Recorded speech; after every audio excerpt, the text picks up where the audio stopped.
Okay, so hi everyone, good evening, and today we have a special guest, the former Kenyan captain Asif Karim sir with us, and we'll have a great conversation with him. So first of all, sir, just a question before we start taking question from others. That how your lockdown days are going? First of all, And what is good evening the to Yes, sir. good evening to all the viewers all over the world, especially in Calcutta, in India. And it's a pleasure to be on this interview. So thank you, Sayan and Sayanta. The lockdown, like everywhere else, is a big challenge right now, and Kenya is also the cases are rising. But when we hear the statistics of India, the European countries and America, we are still much better off. But that doesn't mean that we are okay. We are not. The situation is quite tight. Currently, most of the hospitals are filled up with patients, and so the scenario is quite anxious, or like everywhere else. So we just pray to God that we can come out of this strong, we can come out of this better. And also, I think it's a time for reflection for all of us, because I think we've also all been living on a fast superhighway, I call it, where we were just running around, not realizing some basic fundamentals and basic principles of life that I think some of us had forgotten. Okay. So back to you, Shantunda. Uh, hello? okay, hope Uh, she. Huh. uh, Hello, sir. I have a question that I found in YouTube. Someone wrote there that if Kenya would have another 40 runs that day against Australia, they may win the match. What is your take? What will you tell on that? But anything could be happened if Kenya could score another 40 runs because you are bowling superbly. Well, I'm surprised that that question came the first one. Normally, it comes towards the end of the interview, but we can start strongly there. We were playing against the world champions in 2003. We had scored about, I think, 170, and they were cruising at 102 after the 15 overs. So it was, I think, it was a matter of formality or a few overs for them to play and try and finish the match. But the turn of events uh, took a 360 degrees after I came to bowl. And as we always say in cricket, one moment or one period can change the entire momentum of the game. And until the 15th over, the crowd was also quite docile because the Australians were thumping all over bowlers and cruising to victory. And all of a sudden, the buzz changed within and that 1 hour was something that people talk about even now. I mean, we are now 17 years down the road, and we are still pleasantly talking about that event. But as far as if we had 30 or 40 runs, I don't think it's easy to compel that because Australian is a very professional team. They know how to recover, they know how to stabilize. And I think when they were under pressure, I think Simmons and I can't remember the other batsman's name right now. I think the consolidated experience came in, and then they cruised through. And I think they had almost 15 or 16 overs still left to the inning. So I would not say, but again, cricket is cricket, as we say. Anything could have happened. But it was a wonderful day for me personally and for the team, because we went into the semi-finals being the non-test playing nation, and of course we played against your favorite captain Dada in the semi-finals, where they convincingly beat us in that match. Okay, so now we have a question from one of our viewers. That what's the future of cricket after lockdown? Well, right now I think the entire sporting fraternity is in a limbo. Everybody has been affected when you talk about players, you talk about the professionals, you talk about amateurs, you talk about juniors, you talk about administrators, the support staff of every sports. Everybody is affected, including the spectators who love sports. So it's a global problem right now, and as you can see, a lot of organizations are trying every effort to normalize and trying to bring sports back slowly. Like you've seen recently, we had the England and West Indies test match. Now Pakistan is in England. There's discussion, I understand, taking place on the IPL.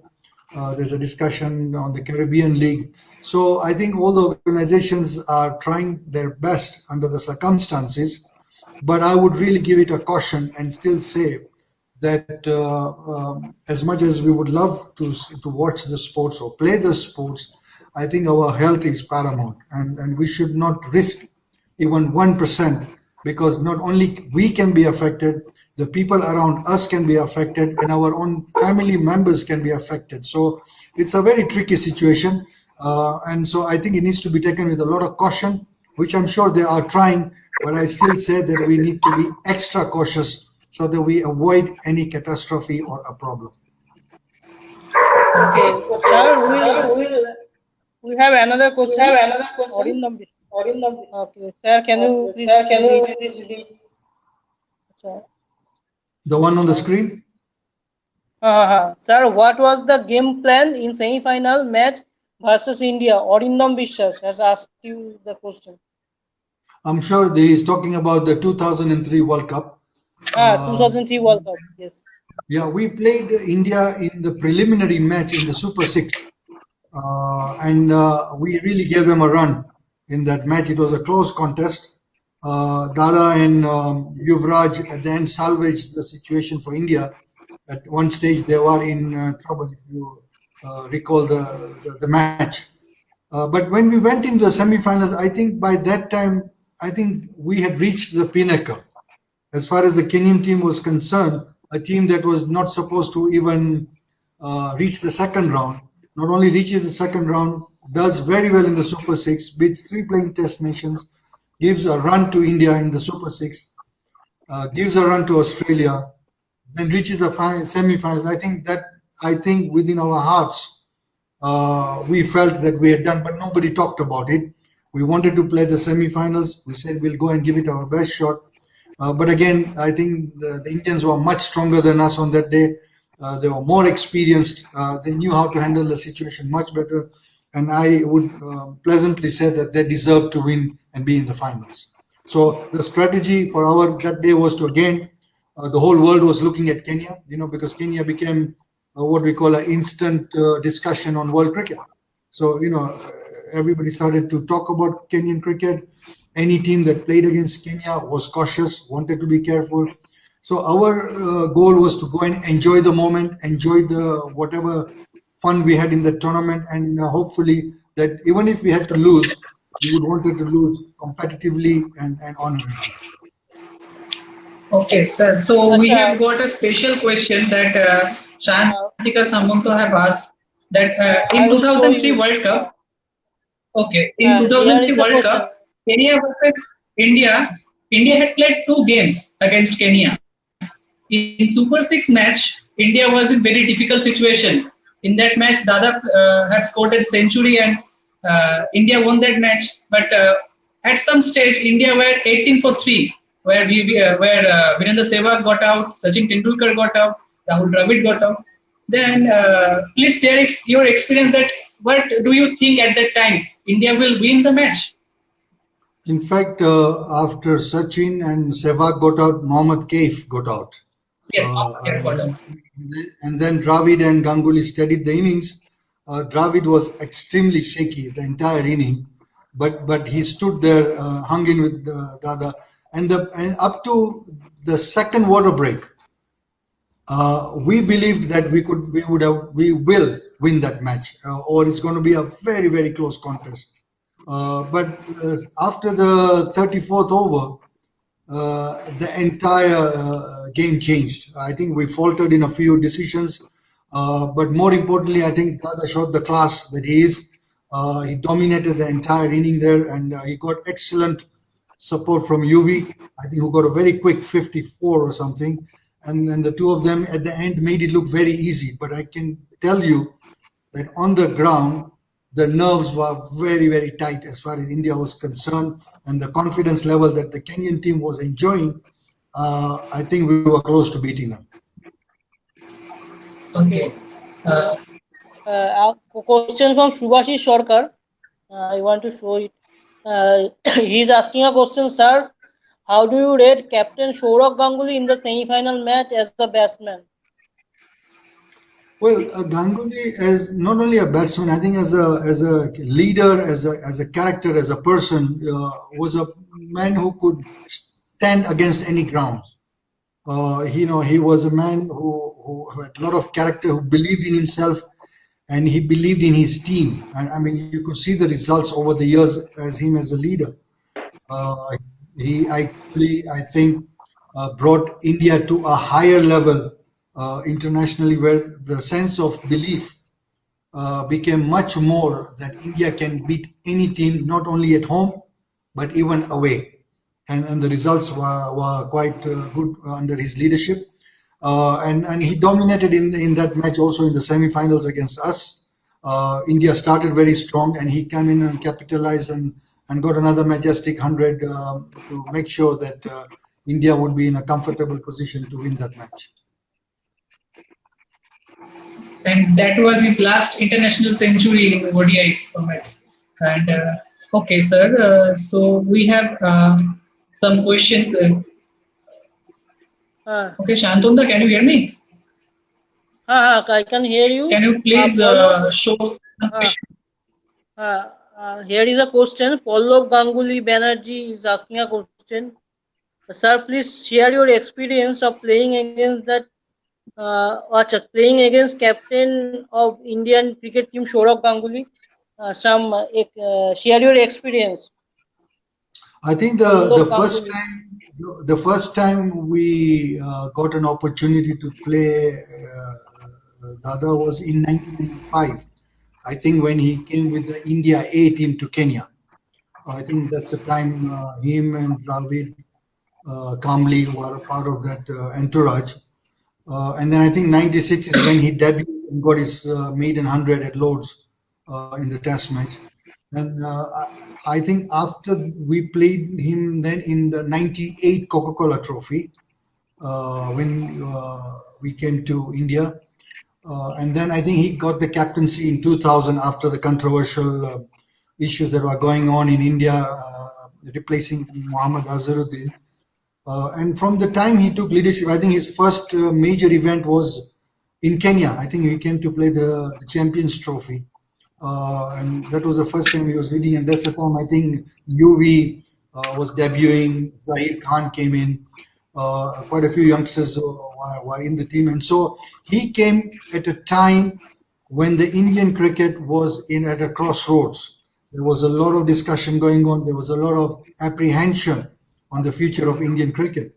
And I remember I was at that time in that tournament hosting a night talk show on television in a local station here, because I had retired by then, 99, but then I came back in 2003. So I was doing a little bit of work, what you guys are doing now. And so he came one evening for the talk show, and we had a good discussion over the matter. And during that interaction, you could feel that here is a leader who is switched on, who knows what he wants. He was very focused. He's an educated guy, comes from a very royal family, very good background. He had good support. And so you could see that in spite of him coming in a tough time, the man was capable of turning it around, and the results speak for itself. So I think he's a very good leader. And whatever little interaction I had with him on and off the field, my respects for him are at the highest. Okay. So we have got next question from Subhashish Sarkar, and it is a very important question, but because after the World Cup, Kenya couldn't perform well in the international stage. So he is asking a question: what do you think about Kenya's future in international cricket? Well, as I said, from 94, 95 to 2003, the Kenyan cricket was on the rise every month, if you could put it. You know, we had some excellent performances. By then, we played the 3 World Cups. We qualified on merit. We did very well in the 96 World Cup. We beat West Indies. We beat India in Coca-Cola Trophy in the preliminary. We beat India later on in South Africa, I think in 2001. We had competitive results in the World Cup in 99. And then 2000, of course, we created a major history. So as you saw the growth, everybody believed that Kenyan cricket was the next powerhouse to come in and become a force to reckon with, what Sri Lanka did in post 96. So there were a lot of hopes, more for Kenya than for Bangladesh, that Kenya was going to by far be well ahead of Bangladesh. And then we took a complete nosedive from then on, and it pains me every time I talk about it, because to reach top, it takes a lot of effort, a lot of work from all people concerned, from administration to the coaches, to the players, to the sponsors, to the spectators, to your family members. Everybody contributes towards the success. And it's a tall work. And then you just let it crumble because of sheer incompetency, complete not knowledgeable of how to manage. And the results are very, very clear right now. Not only did we lose our ODI status, we have gone down to Division 3. And I think we're still going to go further down. So to answer your question, and I say this in a previous interview years ago, that Kenya cricket is dead and buried. It needs new birth. It will need to re-inject new ideas. It will need to re-inject fresh thinking with common interest, people who are knowledgeable about the sport, who are knowledgeable about administration, and more importantly, we will need a lot of goodwill from cricket-loving countries like India, Bangladesh, Pakistan, South Africa, who previously supported Kenyan cricket. So if things go back well, and with the support that we can get from other cricketing nations, and if we put our things together, then I think maybe in the next 5 to 7, 8 years before we will make an impact again. Okay. Now I have a question to you, that after getting the wicket of Ricky Ponting, what was your feeling? Because he is a class batsman, you got him out. So how was the feeling? Well, I mean, getting every wicket in a World Cup is a treasure. It's something that you treasure because it's an important event. It's played every 4 years, and then you're playing against Australia, which is a very rare opportunity to play against the world champions. And I think I'm told that the Australian team that was there was the best ever Australian team in the history of Australian cricket. And then you're bowling to a guy who's been dominating cricket for so many years against every bowling attack. And so for me, it was not only a pleasure to get his wicket, something I treasure to date, but it's the way I got it. If you look at this, I think the 5 deliveries that I bowled to him, there was not a single delivery that he was comfortable with. So of course, getting a wicket is important, but how you work towards getting that wicket was an added pleasure. So yes, it's a wonderful feeling to date. Okay, so we have got another question. Yes, we have got another question. Yes, Shantika Samanto asked again that when a match is played against another country-wise team, what points should a captain keep in mind always, according to you? Well, first of all, it's very important to have belief in yourself and your team members. And especially when you are on a weaker side of the sea. See, when Kenya came into international cricket, I was captaining the team. And so we were at the top of associates, but bottom of the top countries.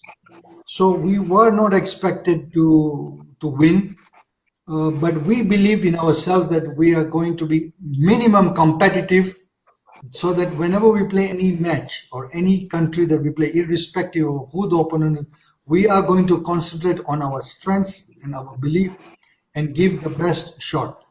We did not play against a name of another country. We were more interested in our own strength to see what we could do. And so my philosophy was that I believed in my team and I had faith in my team, and I gave them a lot of confidence on and off the field, because again, it's a man management situation. As a leader, you're supposed to manage your people. How you manage, and every character is different in a team. You've got different characters, and Kenya was quite unique because remember, we had a team that had Indians and Africans. We had there were Hindus in the team, there were Muslims in the team. Then we have tribes in our African culture, and then we had some players who are educated, some are not educated.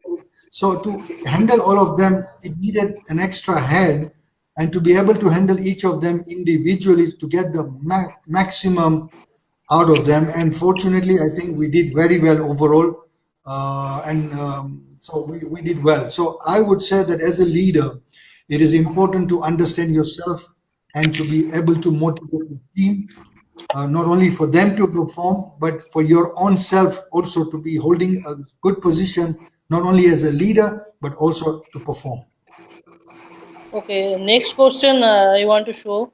Shan, acha, okay, I am reading it. Tushagni Bej is asking a question to you. Sir, your views on IPL. Has it helped the game to grow more? When the 2020 tournament started, or when the cricket of 2020 came in, there was a lot of skepticism of whether this is going to work, it won't going to work. There were lots of debates on the matter. And as we progressed in that format, people realized that this was exciting because there was a lot of risk in that matches. It was a shorter version. You finish the match in 3 hours.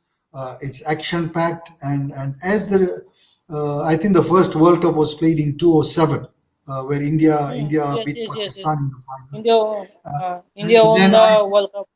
Yeah, and I think IPL started in 2008. 2007 or 2008 is when IPL started. And I think the IPL has done wonderful. It's treated it as a business as well as a sport. If you look at the successful franchises that are doing well, the people who are in charge or own that franchise mostly are business people who have treated it as a corporate business, and they've given each member specific role on what they need to do while supporting the other. And we have seen the opportunities it has given to a lot of Indian cricketers. A lot of Indian cricketers who are in the national team now managed to get through IPL. A lot of income has come in. It has mixed with Bollywood. And so the two religions, as in India, you have is Bollywood and cricket. So when you mix those two, then it becomes a major religion. So it's been exciting. I think people look forward to that IPL tournament. People from around the world look forward to it, not only the Indians. I think the people from around the world, all the players want to be part of it. The support staff want to be part of it. The cheerleaders want to be part of it. The spectators want to be part of it. The corporates want to be part of it. So I think it's brought a new dimension to cricket. It's here to remain. And I think it's going to grow as we move along. And because of IPL, a lot of other countries have started their own 2020 tournaments like Bangladesh, Pakistan, Sri Lanka, England, Australia, the West Indies. So the IPL has extended to a global situation. And when things go well, I can assure you that Kenya will also be hosting a 2020 tournament. Okay, we have another question. Okay, Subhashish Shorkar was that. What about any upcoming cricketers in international arenas who really would like you people? Is there anybody? Well, of course, there are some youngsters who are upcoming, but the scenario right now in this country, as far as cricket is concerned, has gone so low that it has demotivated a lot of youngsters with a lot of talent. But of course, there are a few cricketers. I mean, my son Irfan is a professional cricketer who plays professional Yes, cricket in England, and he also plays for the national team here. So he's also looking for opportunities to see if he can get to play first-class cricket anywhere around the world. Because I always said that the young cricketers or the sportsman's life is very limited. From the age of at professional level, normally people start at 17, 18, and then you can extend it up to 30 or maybe up to 35. So you've got those 15, 20 years that you want to maximize the time that you can play. And unfortunately, many of the youngsters here are missing out on that. And that is a tragedy because as the time goes, their time of playing at the highest level is reducing. And if you do not play competitive sports regularly, your standards will go low. You can only improve if you play competitive and play people better than you.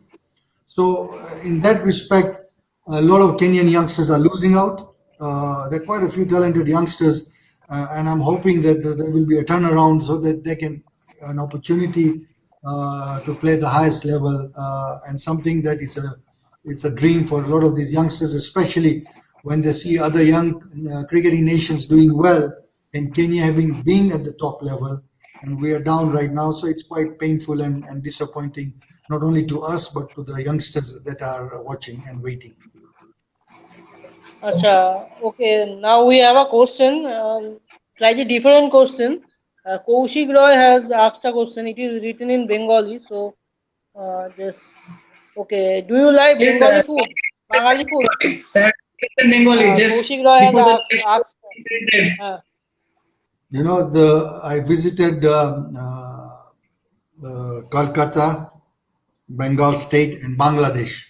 I think the food is similar, or is it different? Yes, quite similar. Quite similar. So I have been to Kolkata twice. I think '96 World Cup for the opening ceremony, and when we played at Eden Gardens for the Coca-Cola Trophy final, and of course visited Bangladeshi people Bangladesh. eat much spicy food than Kolkata people and than Indian people. But Yes. generally, I love good food. So if the food is good, then it will definitely be a pleasure. And when I come next time, I'll hope that you guys will take me for a good Bengali meal. Yes, Yeah, sure. no problem. Have you What ever do you tasted love that? about fish? Have you ever tasted that Rasgulla, famous in Kolkata? I must have- কলকাতার rasgulla and মিষ্টি দই. I must have eaten because when we came there, but I can't remember the name or anything. But obviously, Okay. when you are there, we must have experienced or must have tried the food, but I cannot remember the name. I mean, Okay. so many of our team members were very keen on food. So whenever we went to a new place, we had one of our young players called Hitesh Modi. Hitesh Modi. So he was always in charge of making sure that we go and try out a new restaurant, a new meal, a new cuisine. So he would do all the homework, and then we would take his advice and follow what he told us. So yes, I'm sure we must have done a good job. We must have tried all the. But it's been a long time since I've been to Calcutta. It's almost 22 years. So hopefully, when things improve and traveling becomes good, I would love to visit your city. Sure. Okay, thank you. And Shubhashish Sarkar has asked a question. Do you have any plan to become a coach or trainer? Well, I would love to do a short-term coaching, but not long-term, because I am involved in business here. I'm not as motivated right now in terms of being on the field, but I would love to take the leadership role of the association to try and revive what has been a pride to this country. To have played 5 World Cups, Kenya participated in 5 World Cups that no other sport in this country has done. And so it's quite painful for the cricket lovers. So there's a lot of discussion, and I've been requested and asked to consider if the opportunity comes or if the scenario sets that, so that we can revive cricket, because the potential is great. We have excellent infrastructure in this country. We have excellent weather where we can play 365 days, but I only wish our management and administrations were up to it. Unfortunately, we are very, very down in that aspect. Okay, now Okay. I have a question to you, sir. I have a question to Asif sir.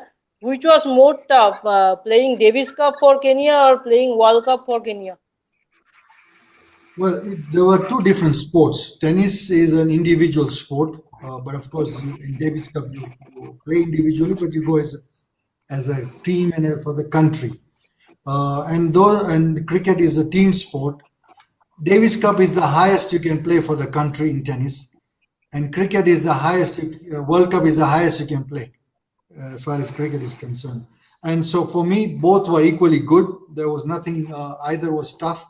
Both was a pride. Both was lovely to participate.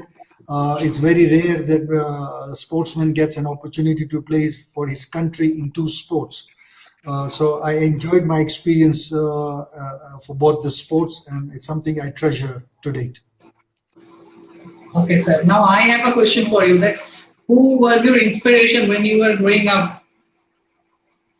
Definitely my father, because he was a renowned sportsman himself. He was an institution in Mombasa town. In those days, in the 19, we came from India in the 1920s when my grandfather migrated from one colonial country to another colonial country, where the people who migrated obviously were struggling where they were, and that's why they migrated. And so they came to an unknown country, and I give credit to my grandfather who encouraged his children to sports, and my father took it to a new level where he became a champion for 25 years in tennis. Nobody could beat him, and he was a very formidable cricketer in a short span of about 15 years. At amateur level, he scored 18 centuries and also played traditional volleyball. So he was a huge name in Mombasa, and everybody wanted to associate with him. So him being my father, and to see him being admired by the entire country, and him encouraging me to play sports with my siblings, definitely is my role model. Okay, now we have Acha, I some have a questions. question to Asif. Acha, I have a question to Asif sir, that Okay. your son is playing cricket. He is playing for Kenya. Do you give him any tips or advice? Uh, When he was younger, then yes, at those times when he was playing school cricket and at the junior level, then obviously I would talk to him and mention a few things to him. But as he progressed, the youngsters are smart, and he was looking into playing professionally. So he joined Loughborough University in UK, and Loughborough is one of the top sports university in England. The England cricket team also trains at Loughborough University. They have a fantastic academy there. And so he was exposed with the top coaches and the top players.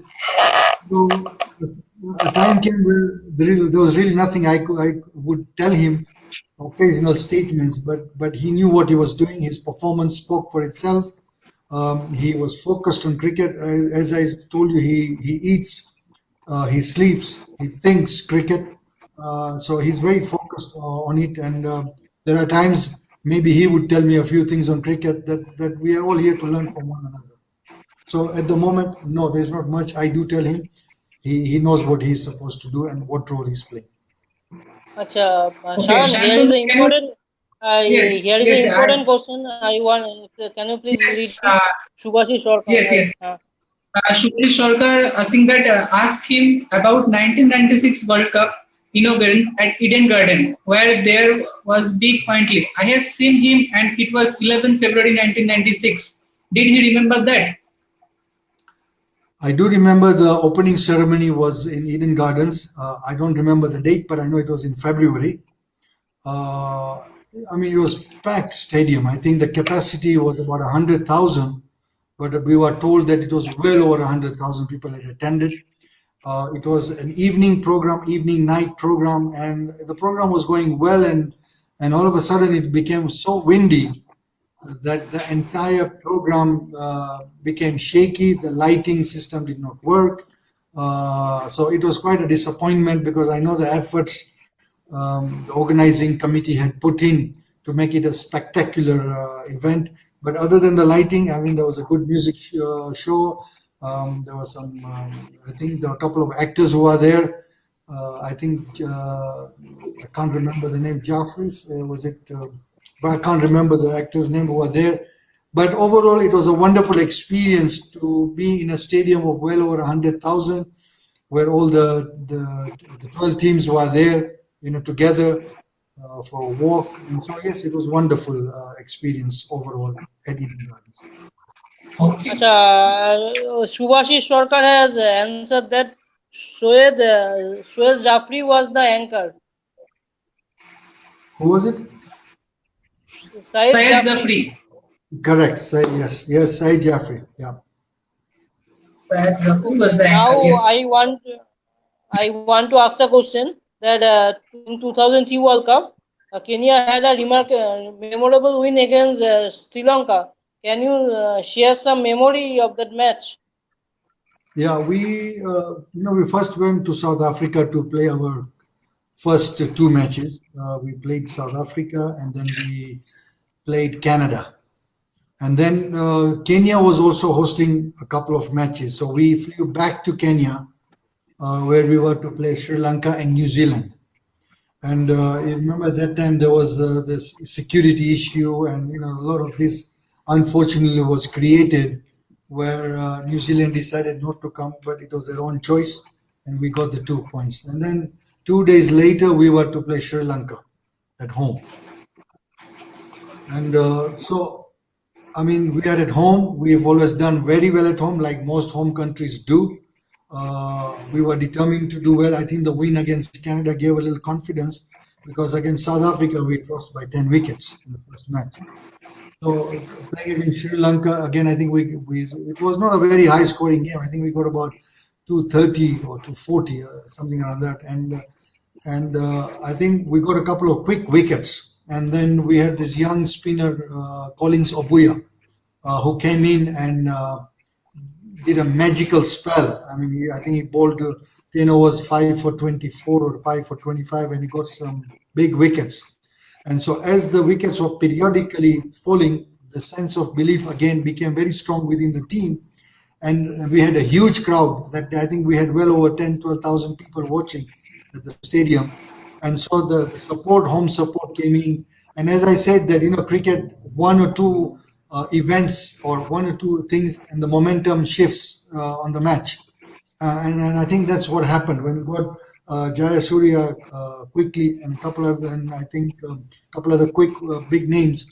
The momentum changed completely on the game, and the bowlers and the fielders put a lot of pressure. And again, to beat a world champion, I mean, they were the former world champions in 1996, and to beat them again was great. And the sense of belief then became stronger and stronger as we progressed into the tournament. Okay, now we have two similar questions from two of our viewers. That who is your favorite captain of all time? Your best captain of all time. Okay. Of Okay. Indian all Kaushik Roy is time, asking the question. is that the question? Indian all time. Yes, Indian all time. Indian. Well, I mean, they've all done well over the years, but if you look at Ganguly started to change the mindset of the entire Indian cricket when he came into what, again, as I said earlier in the interview, he came when the Indian cricket was at a crossroad.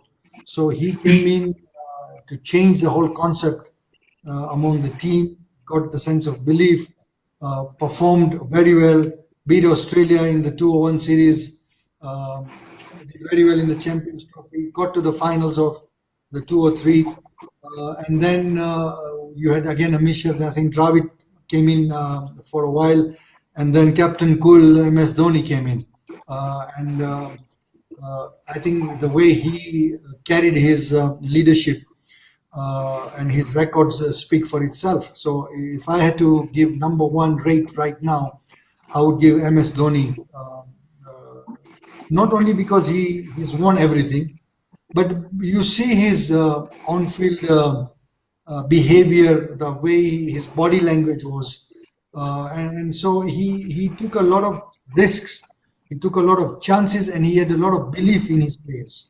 And so to win the 2020 World Cup in 2007, to win the World Cup in 2011, to win the Champions Trophy, then to be the number one Test player, and his own performance spoke for itself, then I would definitely say MS Dhoni, number one. Okay, and if you have to pick the best captain from the world, who is your best captain, favorite captain of the world?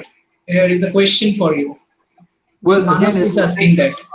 Captaincy is something of man management, and who does good man management is very critical for a team's performance.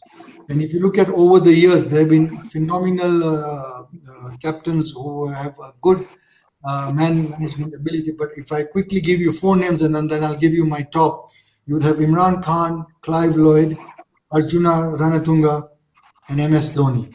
But I would definitely give this to Clive Lloyd.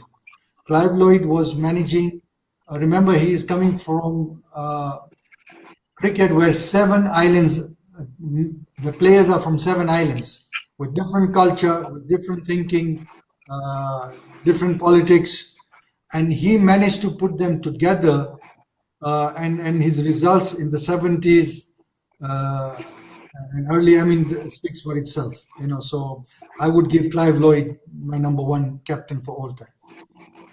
Okay. Shandong, back to you Acha, that for the question, sir. I got a question from YouTube that someone wrote that a tight slap on ICC for not giving Kenya test playing nation status. What will you tell on that? Because Kenya played brilliantly in the World Cup and they could easily got the test status, but they didn't get it. That's a very good question, and that's a discussion been going on for several years. You know, it's one thing to do well in ODI. It's another thing to get tested. You must, and everybody has been complaining or saying, why did Bangladesh get test status and not Kenya? I'm saying I'm glad Kenya didn't get the test status because we did not deserve to get a test status. And why do I say that? Is that for one to get a test status, it's very important that you must be playing longer version of cricket. And you must have a very strong development structure to create the cricketers. Because remember, the cricketers' time is limited. When those players finish, what is coming through? Now, if you look at Bangladesh, even though they were weak, I think we were ahead of them in terms of our results in ODI. Yes.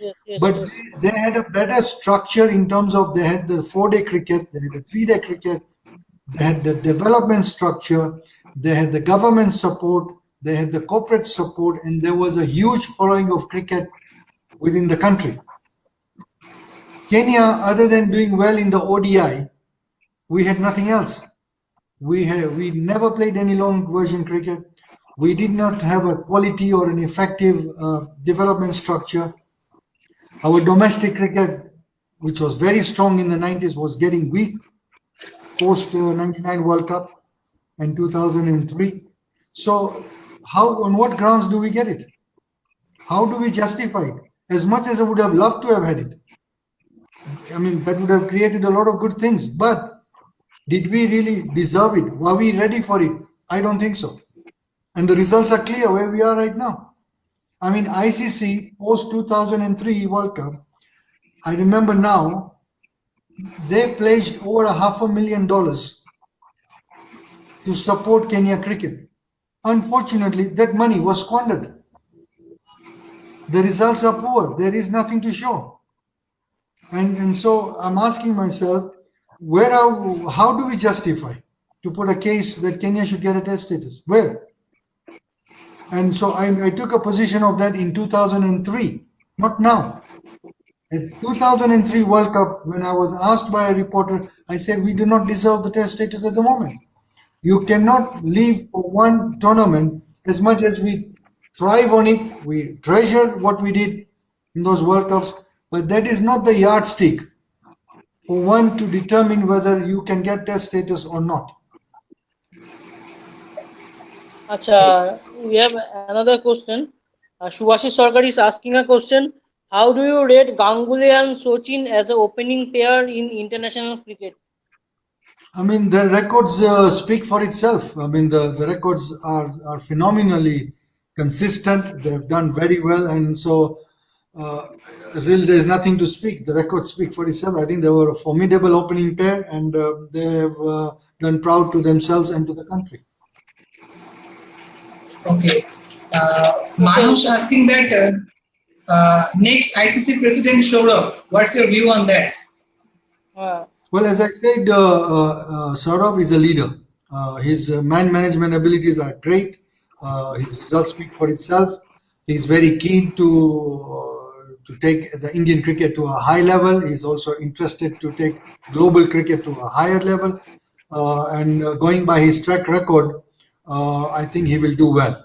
Obviously, he needs a good team around him. He needs also to sober up a little bit because he sometimes does get temperamental. And so he needs to just be focused on what he needs, but it's very critical that he must get a good team around him to support his vision. And I think if he's got a good team and knowing his character, I have no doubts that he will do very well in whatever position he stays.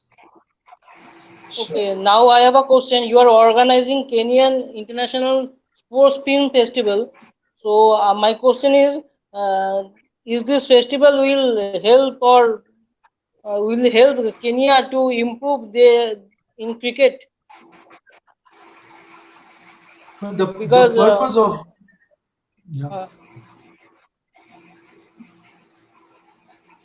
hello. Yeah, are you done with the question? You are organizing Kenyan International Sports Film Festival. Do you think that this festival will help or this festival will increase cricket in Kenya, or this will help Kenya to do better in cricket upcoming days? The festival is a very different thing. It's got nothing to do per se with cricket. Cricket is part of the film festival. The purpose of the sports film festival is to promote sports and film, where for the last 2 years we have received movies and documentaries well over 1,000 from 102 countries, with India leading with the numbers. And the purpose of that festival is to showcase all excellent sports documentaries and movies, irrespective of the sport. And during that film festival, we also have panel discussions on different subjects affecting sports, not only in Kenya, but globally. So things like women and sports, drug abuse in sports, journalism in sports, arbitration and disputes in sports. Then we, of course, discuss cricket in Kenya. Then we discuss for the differently able, for the disabled sports. So different subjects are discussed in this 4 days when we show the movies, and then we have this discussion, and it's a work in progress. It's something that we are developing, so that from there, the idea is for people to believe that sports is a very important tool, because the tagline for our film festival is sports unifies people, and sports movies and documentaries inspire a society. Now, Kenya, over the last 50 years, has produced wonderful sportsmen in different disciplines. From running, if you look at the running track record of Kenya, all the marathons are won by Kenyans. When you go to Olympics and Commonwealth Games, Kenya dominate in gold medals. But when you ask about what is the historical records or historical archives or what is the heritage we have nothing. So if you ask a youngster right now, who is Kipchoge Keino, 9 out of 10 would not even know who he was. And this was an icon in the 60s for Kenya. So the purpose right now is to recognize our sports heroes for what they have done, to document what they have done in terms of a book or a documentary or a movie, so that it is a legacy that we leave behind and something for the youngsters to look up to from where the journey has started to where we are going. And so it will become an inspiration to all the youngsters to see that how much challenges the past had, yet they did so well. And now with better facilities, we can even do greater. And more importantly now, sports is a multi-billion dollar industry. So sports now is no longer played only as a sport. It is played as a profession where people are earning a lot of money. And so we are hoping that this festival will inspire film producers to do sports documentaries and sports movies around the world. And the support and the response is enormously fantastic. In fact, the Indian Bollywood industry has also participated in our festival. They are looking at doing some joint ventures with the Kenyan producers here on different movies, and they've also now included sports also to be part of this joint venture. So we look forward to exciting times. We hope that we can do something for the Kenyan sports people as far as we are concerned. But I'm appealing to all the filmmakers around the world who are listening everywhere that they need to do more sports documentaries and sports movies, because I think that's what is good for the youngsters and the youths right now. Okay, now I have a question from Orindam Bishas. He is asking a question. Sir, in the recent time, who is your favorite cricketer between Virat Kohli and Steve Smith? I would definitely give my vote to Virat Kohli, who is an exciting cricketer to watch. I think he's getting from strength to strength, and he makes betting look so easy that for him, 100 is a joke. I mean, when you see him betting, he's within no time. You look at the scorecard and he's on 60, and then all of a sudden he's on 100. And his performance is so consistent, and the shots he plays is a delight to watch. And I think he's taken betting to a much, much higher level than the previous cricketers. I think he's set the bar very high. But the only thing that I sometimes, if I can say, not too happy, I think he over animates on the ground. I think, I'm told he's been given the title of angry young man. But I think he needs to tone a little bit, because a lot of youngsters look up to him. And obviously, when you look up to somebody, you want to emulate him, you want to imitate him, you want to copy what he does. And in my view, I'm sure people have a different view. I think he, as a leader, as a person who has reached such pinnacles and he's still got a long way, and I'm sure he's going to break more records. I think he needs to tone down a little bit as far as his animation is concerned. But phenomenal. And I have, okay, among the Fab Four, Virat Kohli, Joe Root, Ken Williamson, and Steve Smith, who is your favorite? Is this Virat Kohli? Indeed. Okay, okay. Okay, Next sir. question Now, to Shan. Shan yes. is asking another Now question. I will ask you to make your team that. What's your dream team? Dream ODI team. If you are told to create a dream ODI team, what will be your team? Dream 11. Well, that's very difficult to answer straight up, but I mean, you can take time. No, there is nothing well, to. I would put Virat, Virendra Sehwag, and Ganguly to open. Okay. I would have Virat at one down. I would have Viv Richards. Are you saying Indian or all time? In all time, all time. So I would have Viv Richards there at number 4. Okay. Trying to think who else. I would put MS Dhoni as captain, Okay. batting at 6-7. Okay. Would have Glenn McGrath to open the bowling with Wasim Akram. Okay. All-rounder at number 6 would be Imran Khan.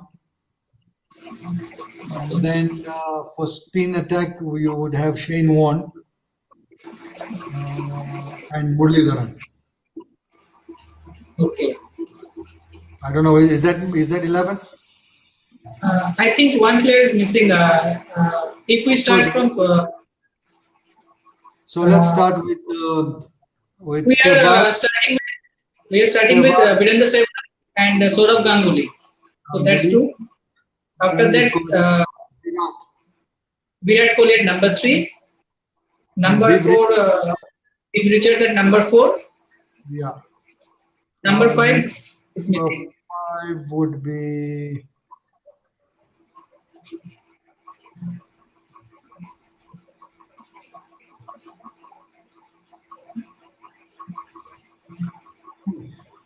There's so many options. Okay. I can't think of right now. But I think I've got you about 10. You see, then you've got Yes. options like Kapil Dev, you've got Javed Miandad, you've got Ian Botham, Clive Lloyd. I mean, there's so many. It needs a little bit of sitting around. Maybe my next interview, I'll give you my top 11. Okay, sure. Okay, so do you think bowling quality has been decreased, or in other words, there is no such demonstrating fast bowlers like Marshall, Glenn McGrath, County Walsh, Donald, Wasim Akram? Subhasis Sarkar have asked that question. The question is why the bowlers have. Can you repeat the Okay. question? Don't you think Acha, bowling quality has been decreased, or I will show it. Okay. here is the Don't question. you think bowling quality has been decreased, or in other words, there is no such demonstrating fast bowler like Marshall, Glenn McGrath, Courtney Walsh, Donald, Anil Donald, Wasim Akram, etc. I don't think the bowling quality has decreased. What has happened over the years, if you look at the rules of the games have changed. For example, you cannot bounce more than bounce one ball in an over, or if you bowl slightly outside the leg stump, it's a white ball. The field restrictions. So the wickets are prepared even much better. In the sense that it's a lot of things are favoring the batsman, but does not mean that the batsmen are not good. The batsmen have also improved, but the challenges on the bowlers have increased in my view.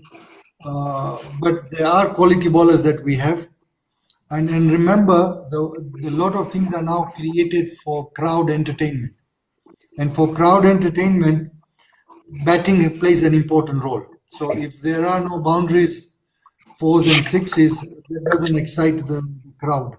So I think a lot of things have been put more favorable to the batsman. But despite that, we still have quality bowlers. I mean, look at Bumrah. Bumrah is a solid bowler, consistent performer. So there are many good bowlers that we have around. So yes, but I think the batting conditions are much easier than before. Okay. So we have another question that regarding IPL, I think. Shantanta, can you please show that on screen? Which question can you Yes, that Kaushik Roy asked that IPL e Kenya cricketer te keno dekha jay na. I will translate. Okay. We can see Kenyan cricketer in IPL. So can you please repeat that question? Yes. Why we can see Kenyan playing IPL?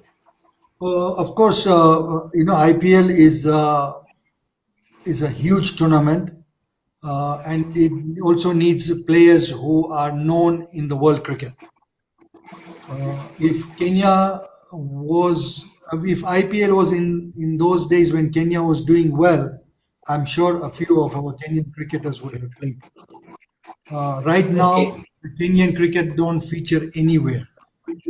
As much as I would have loved to see some of our cricketers get an opportunity to play IPL, but at the moment it is very difficult with the conditions we are in. Okay. Okay. Shantanu, back to you. Okay. Any question, Shan? You can ask. Yes, I back to you that if you have any question that you can ask. Okay. Okay. 1 minute. Yes, we have a lot of questions we have to find. Lot of questions from.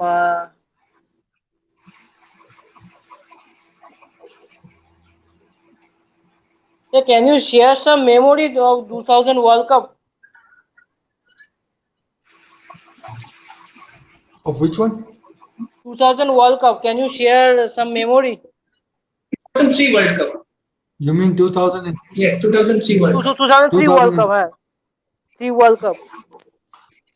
Yeah, I mean we have talked quite a bit on that, but just to add that I'm so glad that I was part of that team to have experienced that wonderful era and especially to come back after retirement, because I retired in '99 World Cup, and then to come back straight and from one World Cup straight to another World Cup. I even remember Rahul Dravid. When I met him in the World Cup, and he says, Asif, we are just playing from one World Cup straight to another World Cup. How lucky. I said, well, that's luck. What else can I say? Because it's not very rare or very normal for a cricketer to play a World Cup and then straight nothing in between and then go to play a World Cup. So I think our interaction with most of the cricketers at international level was quite good. The Kenyan players on and off the field were very popular. Kenya even when we traveled to India, I mean, we were loved there. We were respected very much, and I think we handled the public very well. Unlike many big cricketers who don't even want to interact with the journalists or with youngsters or to talk to anybody. So Kenya was a very friendly cricketing nation. The cricketers wanted to interact with everybody, and I think that made Kenya even more popular and well known at world cricket. I have another question. When you played 2003 World Cup, you were 39 years old, if I am not wrong. So Correct. how you kept yourself fit? Well, I played, as I said, I played tennis and cricket for almost 20 years for the country. And so I used to keep myself fit even post 99 when I retired. I kept myself reasonably fit, not completely fit, because the demands were much lesser because now you're not playing anything. But before the World Cup, when I was asked to come back, I mentally prepared myself that I would like to get as fit as possible because I don't want to go into this World Cup as a number. I want to be there to support the team off the field, support the team when I'm called on to do it. And so it was a mind over matter, and I gave all my heart, my soul to that tournament, and the results spoke for itself. Okay, I have now we question. Another Yes. question. Okay. Yes, We have a Shanti question from when a team loses. on a particular match, that positive thinking, what positive thinking they should carry for the next time, according to you? When you go to a cricket match, you're either going to win or you're going to lose. So before the match, you may win, you may lose, depending on how the game goes. And as you win, when you lose, you've got to reflect on where you went wrong. you need to come back strong. And as professional cricketers or people who now played at that level, we must be able to regroup very quickly on the match and take the positives out of that match and look at where the weaknesses were, and then you try and motivate one another to play better the next match. Acha, one question from Orindam Bishas. He is asking, sir, if you played in recent times, which bowler and batsman you have to face, you would like to face? Well, at international cricket, bowling against any batsman or playing against any bowler is a novelty, because remember, at the level that you are playing, all cricketers at this level are playing professionally. So every cricketer must be respected and must be acknowledged. So for me, I believed then and I believe now that you respect all your opponents, but you fear no opponent. You take he's like you. He's another human being. He's not come from Mars. He's another human being, where you respect one another as human beings, and you play sports the way it's supposed to be played. Sure. Okay. Okay. Now I have a question for you. That which sports would you like to become? Would you wanted to play if you don't become a cricketer? Tennis. Tennis. He played tennis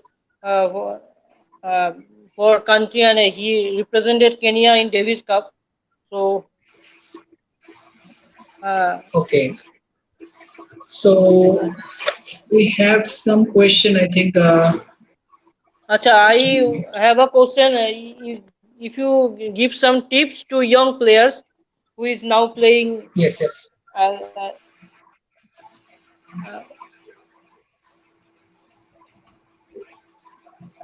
Hello. Yeah, tip on what, cricket? Yes, cricket. Well, I'll give a general tip to say that anything that you do, give it your best shot. You must put your heart and your soul in anything you do, whether it is sports, whether it's your education, whether it's your job, whether you are helping at home. Anything that you do, you must do with love, you must do with passion, and must give it your heart and your soul. And if you do all that with a little bit of luck and blessings from the Almighty, you will do very well. Okay, Sam, next question, if you can ask.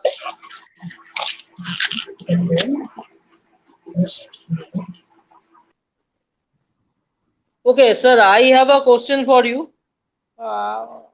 Which is your favorite ground to play cricket? You have played many international games for Kenya. Of course, all the grounds that we played were excellent, were international standard.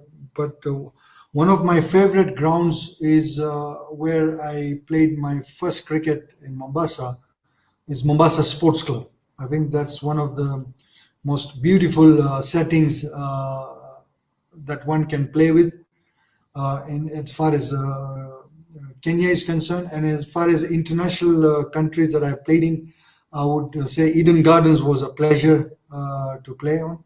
It's a beautiful setting there also, and Kingsmead in South Africa, in Durban. Acha, sir, one question from someone is asking a question. Which is the famous sports in Kenya? The most popular sports is athlete, I think. The most popular sport is football here, okay. But we do not have a good team. But it's a very popular sport in this country. Whenever there are football matches, the crowds are go in number. But in terms of world level, athletics dominates the performance. But the most popular sport is football. Sharon, back to you. Next question. Yes. Do you run any cricket academy, or do you have any plan about to run a cricket academy? No, not at the moment because I'm involved in my own business. And as I said, the cricket right now here is so low that there is no motivation or no culture of cricket in this country. Okay. So, do you agree? Shanti Samanto asked a question that do you agree bullying a Okay, I player will is respond the question. okay? Acha, You I can show. do you agree? Acha, bowling a player in comfortable in cricket stage. Many players pass ball against each other. Is that passing of a common natural? Are you talking about sledging? Yes, I think so. Yeah. I, I, I'm, to- Sledging. I'm, I'm totally against it. I don't think it is required. It's not necessary at all. It devalues the whole sport with that language. I think we need to be more cultured and respect the sport and respect each other as human beings. You need to play hard, but giving a language and passing remarks, in my view, is totally not called for, and I would condemn it wholeheartedly. Okay, next question, Sharon. Can you please Yes. ask, sir? When you played the game against Australia, sledging was were going on between Not at all. you and Not at all. okay, Because because we have seen Australia is Australia known for sledging. sledging. Australia is Australia and England is known for sledging. No, but when we played Australia, they were dominating the match. So if you're dominating a match, what was there to sledge about?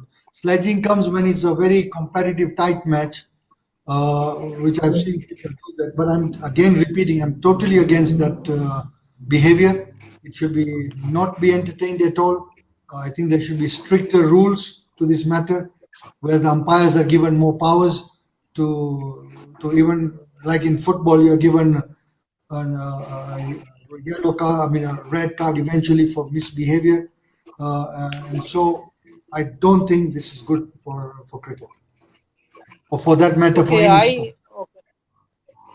um, he was the man of the match of that match. What was that feeling? Can you please share? Obviously, as we said earlier, that when you're playing against the world champions, you lose a match and you get a man of the match. And you got Brett Lee who got a hat trick, you got Gilchrist who got 75, and then I come to the last over of the match, things turned around completely, and then you are awarded man of the match by prominent commentators and match referee. So that's I would call it the icing to the cake to my 23 years career at international cricket. okay. Now I have a question for you. That what's your view on peak ball test match? Sorry, What's your What's view your on view peak ping ball ball test test match? match?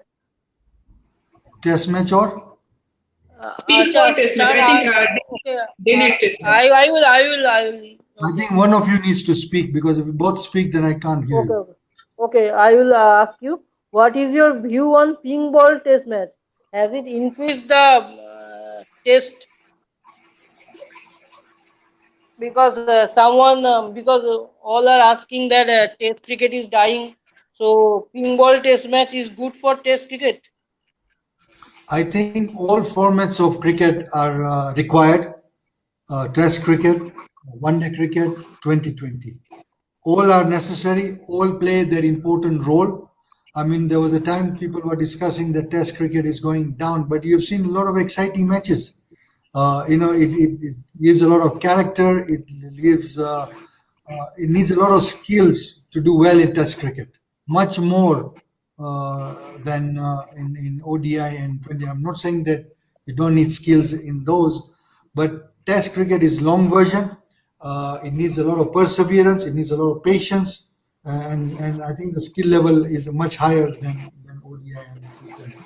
So, in my view, all the three formats should remain and should be supported and encouraged. Okay, Shan, have you any question? Yes, we should go with which format of cricket? T20, ODI, or Test, or the recent format that come T10. The T10 I have not followed at all. I'm hearing mixed reports on it. I don't think it's been a success. So Yes, yes. in my view, Test cricket, ODI, and T20 should be the one to be focused on. Okay. Okay, someone is asking ping ball test future. What is your take? Well, I think they have experimenting it right now. So give it a little bit of time to see how it's going. But I think the better feedback would be from the cricketers who are playing the pink ball. I think they are better placed to give feedback on how it is. But like anything else, things do evolve, things do change. A few years ago there was no such thing as white ball cricket. There was no such thing as, in fact, 40 years ago, there was hardly any ODI cricket. 15 years ago, there was no 2020. So, like everything else, things are evolving. So, things will evolve, things will change. And so, we'll see how it happens. But as far as the pink ball is concerned, I think the players are in a better position to give a feedback. Okay, my next question is your upcoming plan after lockdown. If you can share with us Sorry, what's the question? your upcoming plan after lockdown. Yeah, Because well, I mean, lockdown is well, at the moment, there are no plans because we don't know how things are going on. Right now is to consolidate the situation we are in, to try and look after ourselves, manage the challenge that we are all going through, where we must support one another in the families, we must support one another in the community, one another in whatever spheres we are involved in. So nothing at the moment. We just need to cross this bridge, and we pray that we successfully cross it, and then things will develop. okay. We will in the program. The last question is your message to all Indians because you have played in Eden Gardens and you love uh, Bengali food. So your message to all Indians. Well, I always say that for any professional cricketer, or for that matter, an amateur cricketer from outside India, if they have not visited India on a cricket tour, then I don't think they have completed their cricketing career. It's playing in India is a novelty, it's an honor, it's a pleasure. Not only India, outside the subcontinent, because the passion that the people have of cricket in that country is phenomenal. I mean, the amount of statistics that you guys know about the cricketers, sometimes the cricketers don't even know. So the love and the passion and the research and the work that the Indian cricketers followers do is amazing. So continue with the wonderful work that India cricket is doing. The cricket in India has grown in leaps and bounds, and with IPL coming in, you can see a lot of competition within the Indian cricketers. Today, I think if you had to make 2 or 3 strong Indian teams, you would easily do it and be very competitive against many of the nations. So my best wishes to India as a country, India in the cricketing structure, and in general the lovely people of India. And we pray for each other that we come out of this pandemic stronger, and so that the sports also can come back to life, so that we can all enjoy something that we are missing. Okay. Okay, Before now we will I have end a up, question for you. I have a question before for we you. will end That up program, we have a last question because Arindam Bishwas is asking you a question. Sir, I have asking a different question. What should be strategy to come back failure to success?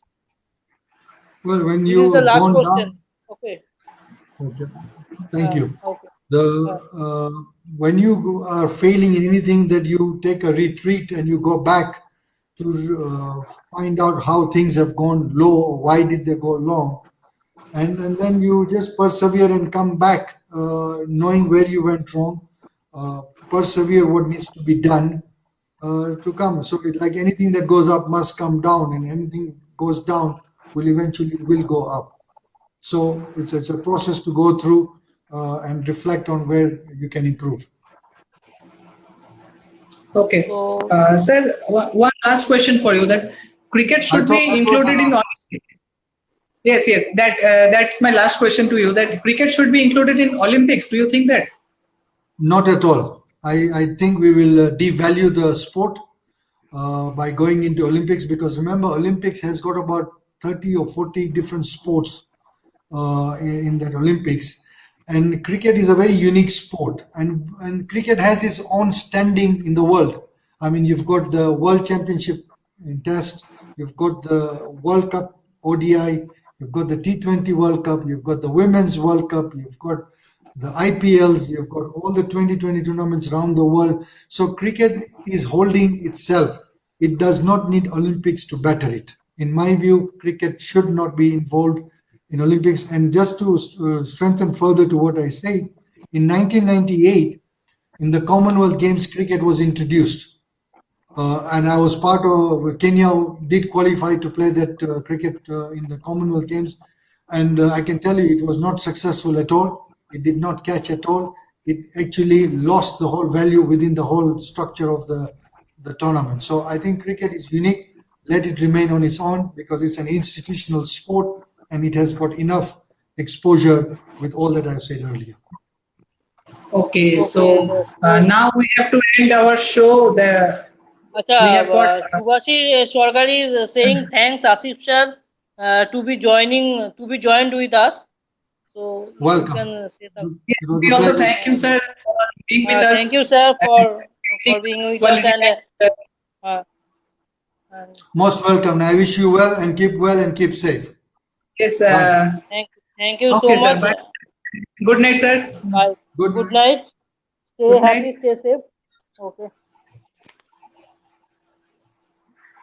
So we have to end our show. We will be back with another live show, and আচ্ছা stay with কালকে us. কি আছে একটু বলে দাও সায়ন। হ্যাঁ তুমি বলে দাও। হ্যাঁ তুমি বলে দাও। হ্যাঁ কালকে কারা কারা। কালকে আমাদের আবার একটি লাইভ শো নিয়ে উপস্থিত হবো এবং কালকের লাইভ শোটা একটু অন্য ধরনের বলতে আমাদের খুব পছন্দেরই লাইভ শো হবে, কারণ সেই শোতে যারা থাকবেন তারা হচ্ছে খাবার জগতের মানুষ এবং আমরা সবাই খেতে খুবই ভালোবাসি। সে রোল হোক বা বাড়ির খাবার, যে কোনো খাবার সবাই খুব খেতে ভালোবাসি। তো খাওয়া দাওয়া নিয়ে আলোচনা হবে এবং খাওয়া দাওয়ার সঙ্গে যুক্ত বিভিন্ন শেফ থেকে শুরু করে রেস্টুরেন্ট ওনার, ফুড ব্লগার, এরকম অনেকেই থাকবেন। তো আপনারা কালকে 8টার সময় চলে আসবেন আমাদের এই লাইভে, এবং কালকেও আরেকটা মজাদার লাইভ হবে। খুব ভালো আজকে সবারই উপস্থিতি পেয়েছি আমরা, এবং থ্যাঙ্কস এভরিওয়ান যে এরকম ভাবে লাইভটা জমজমাট করে দেওয়ার জন্য। এবং আগামী দিনে আমরা চেষ্টা করব আরো ভালো ভালো যাতে গেস্টদের আনা যায় এবং ভালো ভালো যাতে লাইভ করা যায়। সবাই ভালো থাকবেন, সুস্থ থাকবেন। আজকের মতো এখানেই শেষ করছি। Thank you so much.